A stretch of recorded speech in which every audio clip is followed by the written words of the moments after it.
My mom left me a voicemail saying, "Rowan and I are buying your shares. Expect legal papers soon." I just replied, "Got it." Then I sold my part, and 2 days later, they lost the company.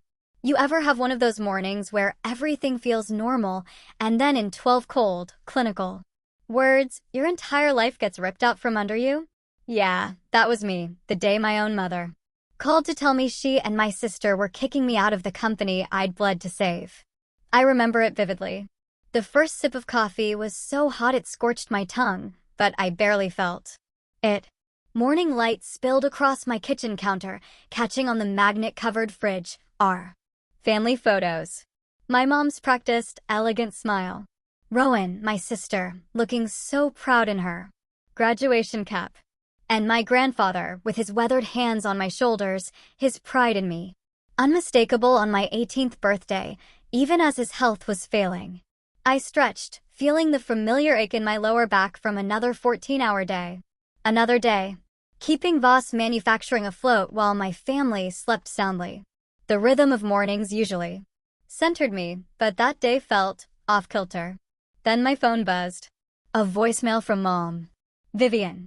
That was strange. She never called this early. I tapped the screen, lifted the phone to my ear, and refilled my mug. And then I heard it. Her voice, that clipped, businesslike tone she always reserved for official matters. "Greta, Rowan and I have decided to restructure. We're buying out your shares. Expect a call from our lawyer." The mug froze halfway to my lips. No greeting. No explanation. Just 12 words that were meant to erase 18 years of my life. I replayed the message. Once. Twice. A third time. The words remained unchanged. Matter of fact. Clinical. Restructure, as if my entire life's work was nothing more than an inconvenient spreadsheet column. The morning light suddenly felt harsh, glaring in my eyes. I set the mug down before my trembling hands could betray me further, a hot splash of coffee landing on my thumb. But the burn registered as distant information. "Understood," I whispered to the empty kitchen. The word hung there, hollow, in the silence of my modest Santa Fe home. A home I'd bought with money I saved by sleeping on the office couch during production emergencies in my early 20s, instead of paying for an apartment.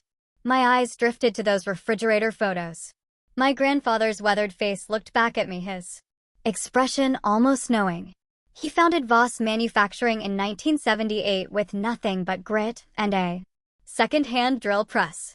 While Vivian chased her social aspirations and Rowan pursued an overpriced marketing degree, I stood beside him in that warehouse from the age of 18, learning every machine, memorizing every client account, solving problems before they became catastrophes.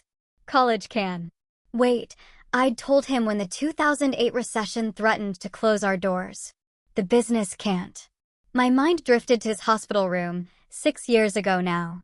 The lawyer at his bedside, papers spread across the rolling tray. 42% to Greta, he'd said, his voice weak but resolute. 30% to Vivian, 28% to Rowan. My mother's lips had thinned to a bloodless line. Rowan's fingers had clutched her designer handbag until her knuckles whitened. "Dad, that's not what we discussed," Vivian had protested. But grandfather's hand found mine, squeezing with surprising strength. Greta didn't go to college, but she earned her business degree sweating in the warehouse. At 6 in the morning when everyone else was sleeping. The company stands because of her. It was the last gift he could give me, the recognition no one else ever would. I ran my finger across the screen, erasing the voicemail with a swipe. The memory of last year's financial crisis surfaced, 3 days without sleep as I transferred funds from my personal savings to cover payroll when a major client went bankrupt. Pneumonia during the Denver trade show. Standing through presentations with a 102-degree fever because someone with people skills needed to be visible. The couch in my office that had witnessed more of my nights than my actual bedroom. All while Vivian introduced me at conferences as the girl who handles the spreadsheets. All while Rowan took credit for production innovations I implemented during midnight shifts. Family dinner last month flickered into focus. I dared to question the marketing budget that had tripled under Rowan's supervision, with no corresponding sales increases. Let the people with people skills handle this, my mother had said, cutting into her steak without looking up. Rowan had patted my hand patronizingly. Numbers are your thing, not strategy, Greta. They hadn't known about the debt restructuring I'd quietly engineered the week before. The one that saved us from insolvency. After Rowan's brand activation campaign failed spectacularly, I took another sip of cooling coffee, my mind already calculating 18 years of documentation. 6 years of majority ownership that they'd systematically undermined. Countless emails and minutes showing decisions made without my input despite my controlling share. My phone buzzed again. A text from Vivian. Let's make this simple. The papers will be ready Friday.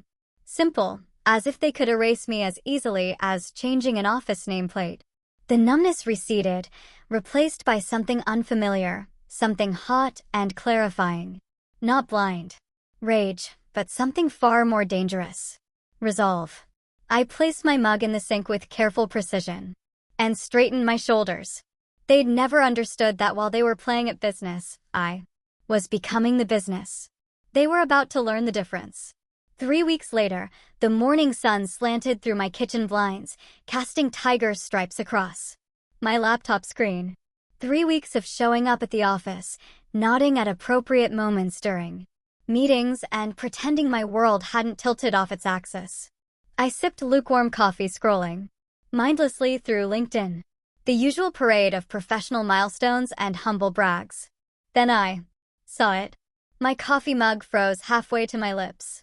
The photo showed Vivian and Rowan, smiling broadly, shaking hands with a tall man in an expensive suit. The Voss Manufacturing logo gleamed on the wall behind them. The headline read, "Family-owned manufacturing company announces strategic partnership with Texas-based Turner Investments." My throat constricted. 42%. That was my ownership stake. My signature was required for any strategic partnership. My approval needed for any structural change. My fingers trembled as I clicked to enlarge the image. The timestamp said yesterday, 2:15 p.m. I was in the warehouse yesterday afternoon, troubleshooting an equipment malfunction while they were apparently signing away pieces of my grandfather's legacy. Without my consent, I whispered to the empty kitchen. I grabbed my notebook, the one with the reinforced cover and archival quality paper, and began documenting. Time, date, screenshot, URL. My handwriting, usually measured and precise, now slanted with urgency across the page. I'd maintained these notebooks for 18 years, recording every decision, every exclusion, every instance where my authority was undermined. Evidence. Lucas, my grandfather's attorney, would call it a paper trail. I called it self-preservation. The company financial portal took 30 seconds to load after I entered my credentials. Another 10 as I navigated to the records section. Despite my official title as operations director, my mother insisted financial oversight remain where it belonged, under her watchful eye.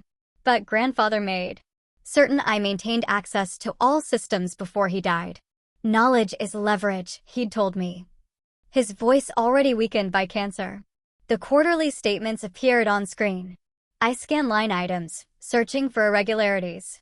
There, coded under research and development, a $127,000 expense from last spring. The same amount as Rowan's student loans for her marketing degree. Coincidence seemed unlikely. I dug deeper. Under client relations, I found monthly maintenance payments for a property in Taos, Vivian's vacation home. The one she claimed helped secure important contracts during ski season. My fingers moved faster, taking screenshots, saving PDFs, forwarding copies to my personal email. Each discovery burned hotter than the last. Years of financial sleight of hand hidden beneath legitimate business expenses. And then I found it, the record of my personal savings transfers. For separate occasions when I'd Moved funds from my accounts to cover payroll during cash flow crises. Classified as temporary. Operational investments never repaid. The laptop screen blurred. I blinked hard, refusing the release of tears. This wasn't about emotion. This was about evidence.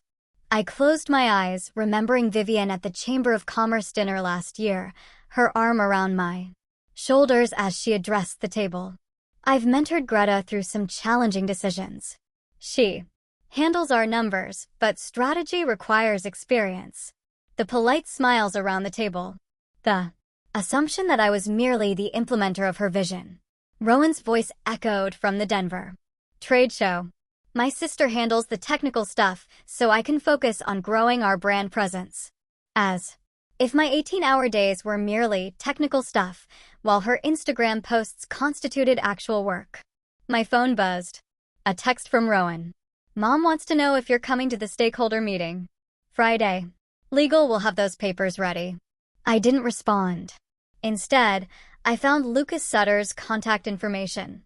My grandfather's attorney for 30 years. His number hadn't changed since that hospital room 6 years ago. He answered on the second ring. Greta Voss. I wondered when you'd finally call me. The familiar gravel in his voice steadied me. I need your help, Lucas. Your grandfather warned me this might happen. Paper rustled in the background. He wanted to protect you, but he trusted them to treat you fairly. I told him to put it in writing. The operating agreement is outdated. No minority shareholder protections. No clauses preventing them from making unilateral decisions despite your majority stake. His sigh carried decades of witnessing family business implosions. You're in a vulnerable position, Greta. Time-sensitive, too. I straightened my spine, feeling the weight of 18 years of silent compliance. I understand the stakes. Do you? His voice sharpened. You could lose everything you've built. Everything your grandfather entrusted to you. The sunlight shifted across my kitchen table, illuminating the row of family photos on my refrigerator. My mother's practiced smile. Rowan's perfectly angled graduation cap. My grandfather's weathered hands on my shoulders.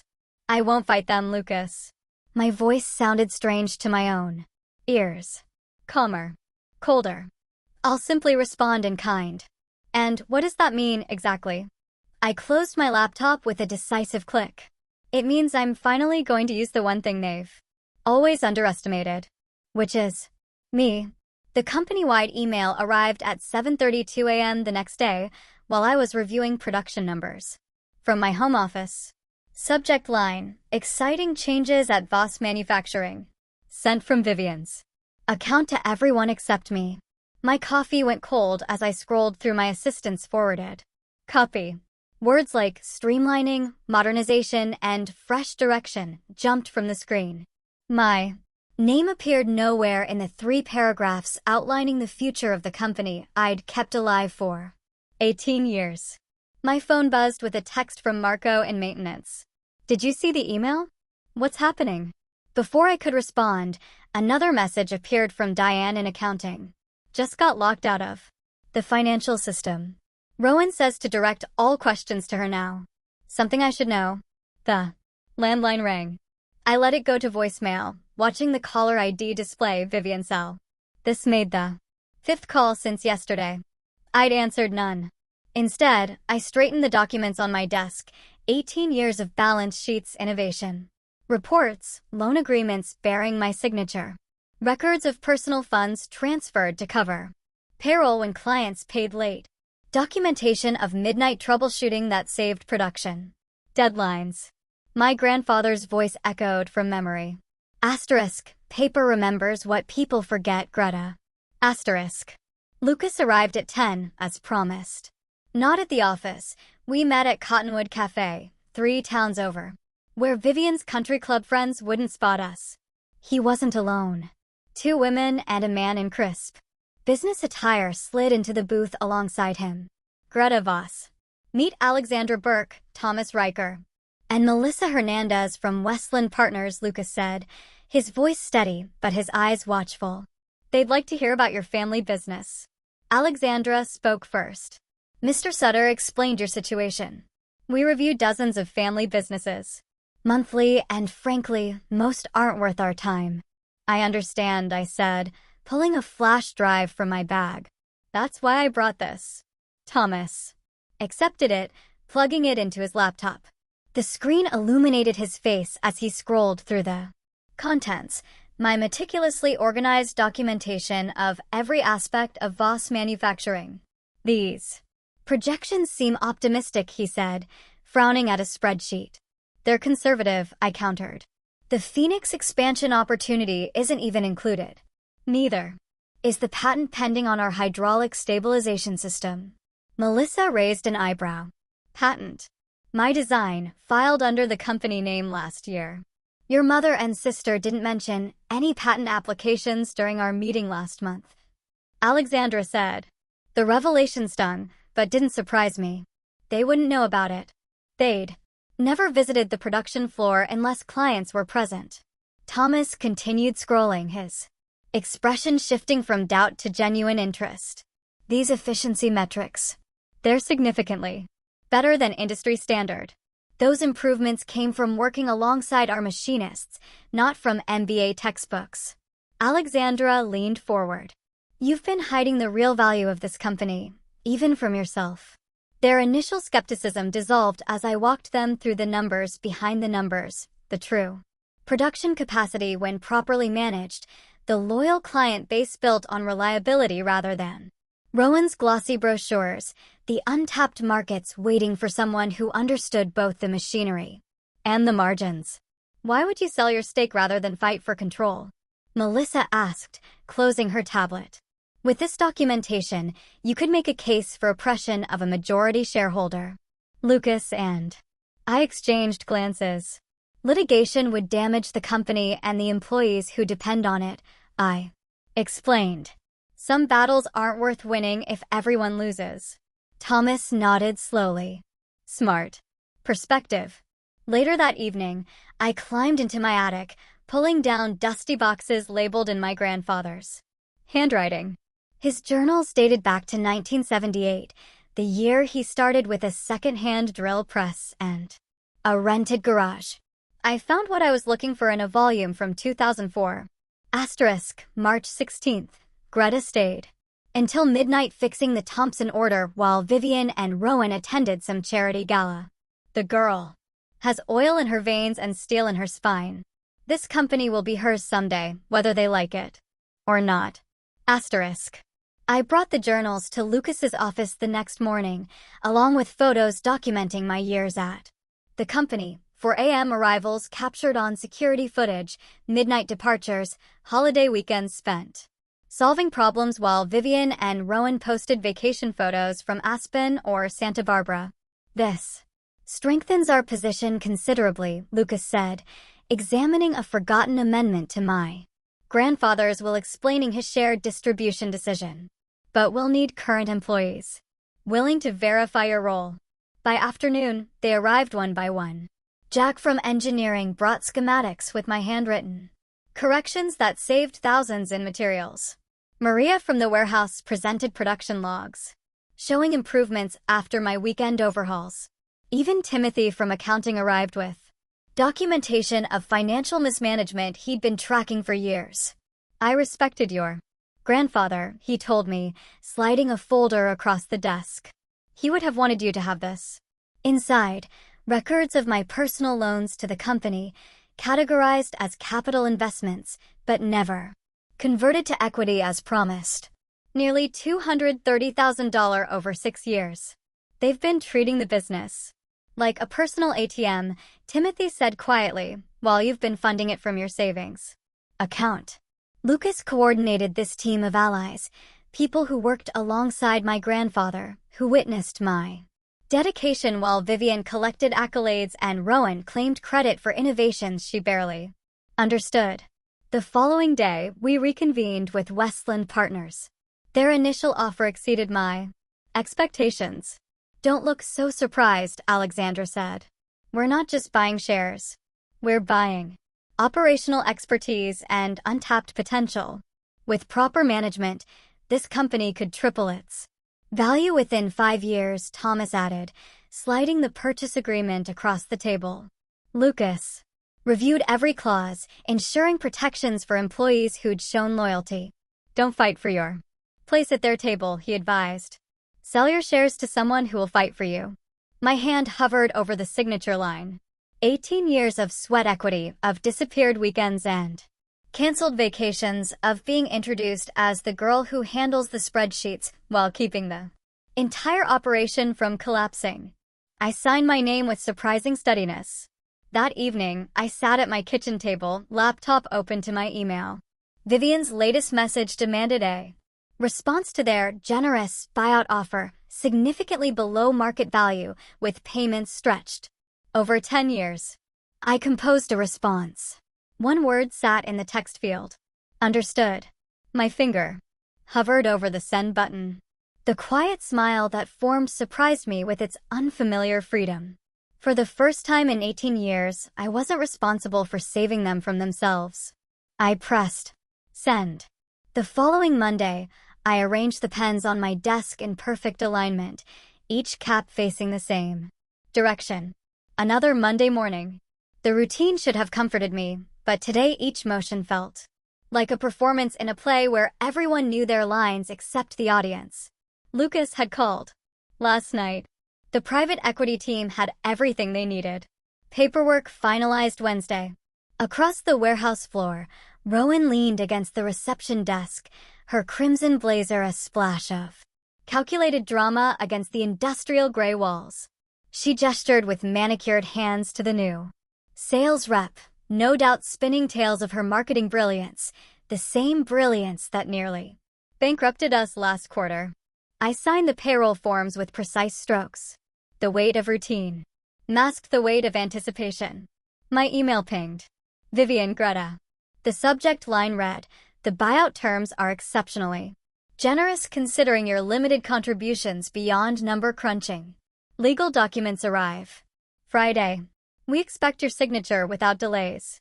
Your severance includes 3 months' salary, which frankly exceeds industry standards for your position. Mother. Not mom. Not even Vivian. Just mother, formal and cold as the January day grandfather was buried. I hit reply. Typed a single word. Understood. My phone buzzed. Rowan.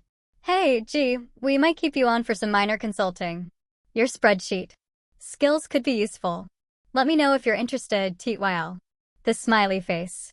The patronizing offer. The assumption I'd come crawling back for scraps from my own table. I didn't respond. Instead, I opened the company announcement they'd circulated without my approval. Voss. Manufacturing announces exciting new direction under consolidated leadership, streamlining decision-making process, fresh perspective in changing markets. Translation, we've pushed out the person who kept this company alive. Behind closed blinds, 2 members of the equity firm's audit team worked silently in the conference room. Vivian had approved their presence 3 days ago, assuming they represented the Texas investor she was courting. Their careful examination had gone unnoticed amid the self-congratulatory atmosphere filling the building. Miss Voss. Hector, our lead machinist for 20 years, stood at my door. Got a minute? I gestured to the chair across from me. His weathered hands twisted his cap, eyes not quite meeting mine. The rumors are true then? About you leaving? A small box sat ready beneath my desk, grandfather's photo, my certification in supply chain management, the brass nameplate from my first office. Already packed. Friday will be my last day, I said. He nodded, disappointment evident in the slump of his shoulders. Your grandfather would have hated this. He always said you were the heart of this place. Heart, not brain, not just numbers. The distinction mattered. After Hector left, I opened my desk drawer and removed the small wrapped packages I'd prepared last night. 37 employees. 37 personalized thank you notes with small gifts, a reference to a shared memory, an inside joke, a moment of crisis weathered together.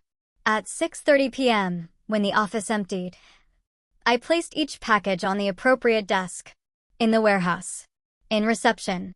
In accounting. Even. In Rowan's cluttered office with its motivational posters and scattered design magazines. I lingered.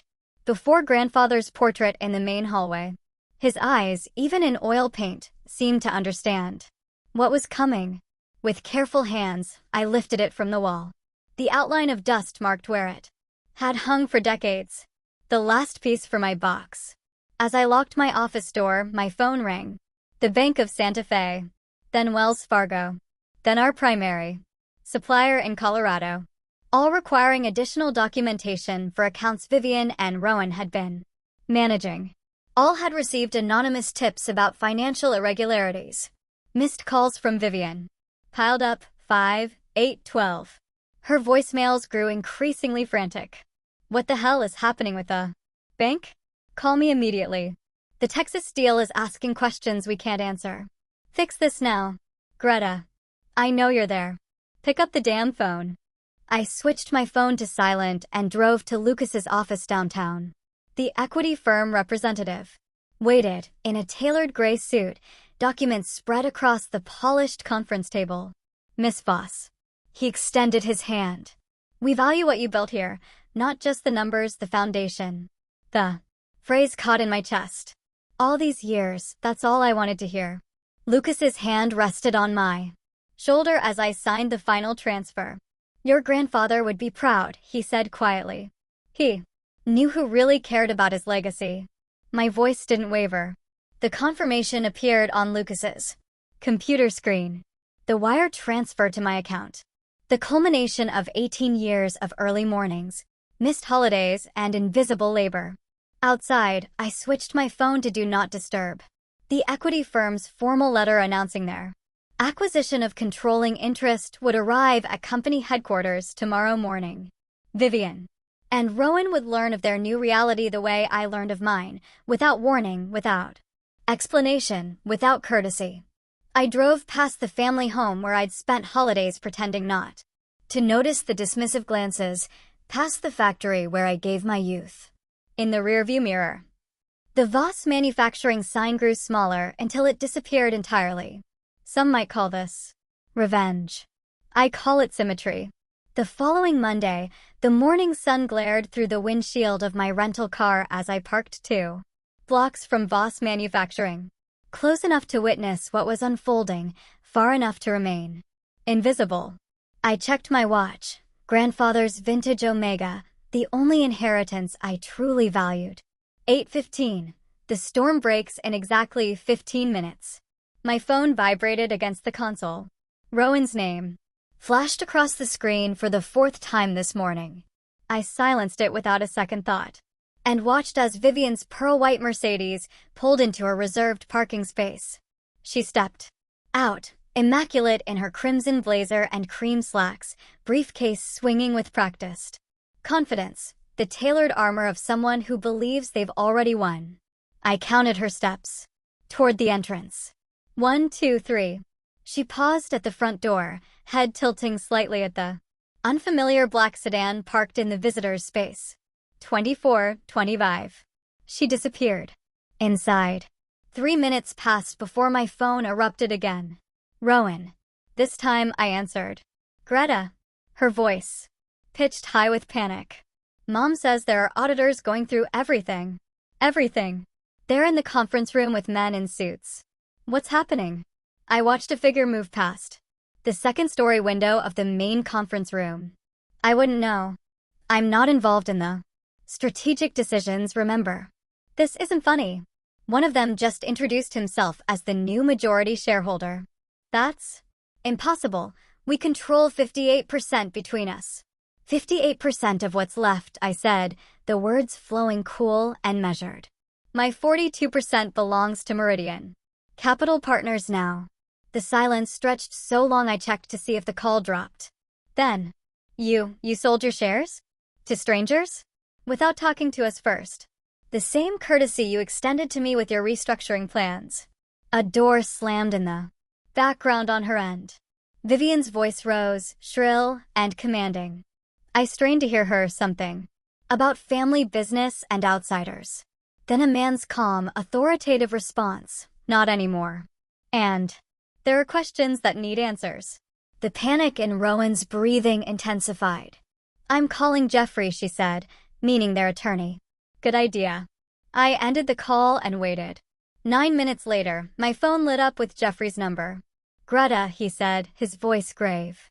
I've reviewed the sale documents. Everything appears completely legal. I should hope so. Lucas was very thorough. A sharp intake of breath. Lucas Sutter? Your grandfather's attorney. The same. Vivian is. He paused, choosing his words. She's quite distressed. Perhaps we could arrange a meeting to discuss. I'm not interested in meetings, Jeffrey. I spent 18 years in meetings where my voice was ignored and my expertise dismissed. The time for meetings has passed. The silence hung between us. I understand, he finally said, though he didn't. Not really. By noon, my phone had logged 37 missed calls from Vivian. By 3 o'clock, 63. By nightfall, 91 calls. In 24 hours. I spent the next day in my rented cabin, 15 miles outside Santa Fe, unpacking the few belongings I chose to keep. The rest, furniture, kitchen items, most of my clothes, I donated to a women's shelter. Starting over meant traveling light. The knock on my door came shortly after sunset. Lucas stood on the porch, briefcase in hand, silver hair ruffled by the mountain breeze. The preliminary audit. Results, he said, setting a folder on my kitchen table. Personal expenses charged to the company.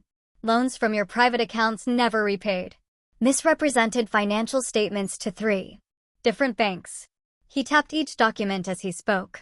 They've frozen all company accounts pending completion. I poured 2 cups of coffee and sat across from him. And Vivian and Rowan? The equity firm is installing interim management. Their futures with the company remain. He sipped his coffee. Uncertain. My phone rang again. Rowan. This time when I answered, her words tumbled out in a breathless rush. Greta, what did you do? They're threatening to remove us from management entirely. I stood at the window, watching the sun sink behind the Sangre de Cristo Mountains. You said I didn't need to be involved in the real decisions. The words felt like stones dropping from my mouth, heavy with the weight of years. Now someone else is. How could you do this? After everything. After everything I did to keep that company alive while you both took credit? After covering payroll from my savings? After working through pneumonia at the Denver show? After 18 years of being introduced as the girl who handles the spreadsheets, her silence told me she never knew. Or, worse, never cared to know. My phone beeped with a voicemail notification from Vivian. I played it. On speaker. How could you betray your family this way? Her voice broke on the final word, a practice quiver that once would have sent me scrambling to make things right. I texted back a single line, I didn't. I simply stopped enabling the betrayal. Lucas gathered his papers, watching me with careful eyes. Meridian has asked if you'd consider a consulting role. They value your operational knowledge. No, the word came quickly, cleanly. I'm done. Later, alone on the porch with a blanket against the mountain chill, I screened calls from cousins, aunts, uncles, family members surfacing from the woodwork to either condemn my betrayal of blood or quietly support my decision. Lucas had instructed them all that further communication must go through him. The mountains rose dark against the star-filled sky, their silhouettes both boundary and possibility. I didn't know what came next. For the first time in my adult life, the weight of Voss manufacturing didn't press against my shoulders. The constant hum of responsibility had gone. Quiet. I was uncertain. I was free. And in this moment, that was enough. 6 months later, morning sunlight streamed through the blinds of my downtown Santa Fe office, casting golden rectangles across the polished wood floor. 6 months since I walked away from Voss manufacturing. 6 months of building something that belonged only to me. I straightened the framed photo of grandfather on my desk. His weathered face looked back at me with that familiar half-smile. That always made me feel seen. Morning, Grandpa, I whispered, running my finger along the frame. The ritual centered me before my first client meeting of the day. My phone buzzed. A text from Elena, my assistant. First appointment canceled. Taking early lunch. The luxury of flexible time still surprised me. For 18 years, every minute belonged to the company. Now, my calendar served me. I replied with a simple, hiking instead, back by 2.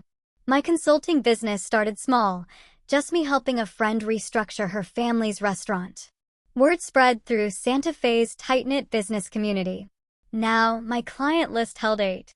Family-owned companies navigating the same treacherous waters I once drowned in. The courier arrived. At 11, sliding a certified envelope across my desk. The equity firm's logo sat crisp in the corner. I recognized the handwriting on the delivery confirmation, Lucas. Still looking out for me. Even now. Inside, 20 pages of financial restructuring details for Voss Manufacturing. Technical. Language that translated simply, Vivian and Rowan had been offered buyouts for their remaining shares. The company would go fully corporate. The final page held a handwritten note from Lucas. They're blaming you. Wanted you to be prepared if extended family reaches out. I filed the report in my cabinet without a single flutter in my chest. 6 months ago, those words would have cut like glass. Today, they were just information. Wednesday nights found me at the community center downtown. 8 of us sat in a circle sharing stories of family business trauma. Tonight, Marjorie, 74, described how her brothers forced her out of their father's hardware store in 1983. Did you ever speak to them again? Asked Neil, newest to our group. Marjorie's fingers twisted in her lap. At our mother's funeral, they acted like nothing happened.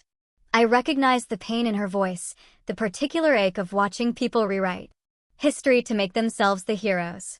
Family businesses confuse love with value, I offered. Quietly. They expect loyalty without offering respect. Heads nodded around the circle. Dr. Winters, our facilitator, gave me an encouraging smile. Greta, you've made remarkable progress. Since October, she said. Would you share how you're feeling about your mother and sister now? I considered the question. I don't hate them anymore. I just understand them. They needed someone to handle the parts of the business they couldn't. When I stopped being useful, they stopped seeing me. Afterward, Jim and Teresa from the group invited me to their Christmas gathering. Just a few friends, Teresa explained. People who understand chosen family. The invitation warmed me in unexpected ways. The next day, morning sun glinted off snow-capped mountains outside my office window as Melissa nervously twisted her wedding ring. 28, bright-eyed, she reminded me of myself a decade ago. My father-in-law wants me to manage their accounts, but every time I question an expense, he tells me I don't understand how family businesses work. Her voice caught. Am I crazy for thinking something's wrong? I slid a leather notebook across my desk. First step, document everything. Date, time, conversation. Know your worth before they try to define it for you. Relief flooded her face. I thought I was just being paranoid. Trust your instincts, I told her. They're usually right. In helping her, I found purpose beyond what Voss Manufacturing ever offered me. Former employees still called occasionally. Vivian had moved to Arizona to live with her cousin. After the equity firm restructured executive roles, Rowan applied for marketing positions but struggled without the safety net of family connection. Her resume listed accomplishments that were mine. Some relatives had reached out with tentative olive branches. Uncle Paul called at Thanksgiving, his voice hesitant. You did what you had to do, he said before hanging up. Others maintained the betrayal narrative, easier than admitting they watched it happen for years. This morning I hiked alone in the foothills. Wind whipped my hair as I reached the summit, the vista. Spreading before me, Santa Fe nestled in the valley, mountains embracing the horizon. The perspective shifted something inside me. I checked grandfather's watch on my wrist. His most treasured possession, left specifically to me in a codicil I discovered only after the equity deal closed. My journal rested on a flat rock. I opened to a fresh page and wrote, *, being valued isn't something You beg for, it's something you require. Asterisk. Back at my office, the phone rings just after 3. Voss Consulting, how may I help you? The name still felt right on my tongue, reclaimed for something honest. I'm hoping you can help us, a man's voice strained with worry. Our family business is falling apart. My sister and father won't listen to reason about the finances, and I'm afraid we're heading for disaster. A familiar story. My story, told in different voices across different industries. I understand exactly what you're facing, I tell him, a knowing smile forming as I look out at the mountains. When can we meet? The answer comes easily now, not from desperation or obligation, but from knowing precisely what I'm worth.